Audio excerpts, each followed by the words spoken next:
എല്ലാ വൻകരകളിലും വംശഹത്യകളുണ്ട്, അല്ലെങ്കിൽ വംശഹത്യാ പദ്ധതികൾ ഉരുണ്ടുകൂടുന്നുണ്ട്. അതിന് വഴിയൊരുക്കുന്ന രാഷ്ട്രീയ താല്പര്യങ്ങൾ ഭരണങ്ങളിലുമുണ്ട്.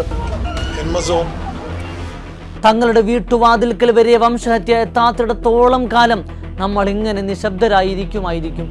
ഒരുപക്ഷെ മിണ്ടാനും ചോദിക്കാനും പ്രതിഷേധിക്കാനും മരവിച്ചുപോയ മനുഷ്യർ അവരുടെ വാതിൽ തുറന്നു കൊടുക്കുമായിരിക്കും. അന്നേരം വംശഹത്യയുടെ അരിവാൾ നീണ്ടുവന്ന് അവരുടെ തലയും കൊയ്യുമായിരിക്കും. മനുഷ്യൻ മനുഷ്യനെ മനസ്സിലാക്കുന്ന, മനുഷ്യൻ മനുഷ്യനെ ഉൾക്കൊള്ളുന്ന രാഷ്ട്രീയവും സാമൂഹികതയുമാണ് ആകെയുള്ള പരിഹാരം. അധികാരത്തിന് വേണ്ടി അപരവൽക്കരണം നടത്താത്ത രാഷ്ട്രീയക്കാരാണ് മറുമരുന്ന്. വേറെ മതമായിരിക്കലും, വെവ്വേറെ ജാതിയിലും വംശത്തിലുമായിരിക്കലും, വെവ്വേറെ ഭാഷയും സംസ്കാരവുമാണെന്നിരുന്നാലും മനുഷ്യനെ മനുഷ്യനായി കാണാനും അവരുടെ ജീവിക്കാനുള്ള അവകാശം സംരക്ഷിക്കാനും നമുക്ക് കഴിയണം.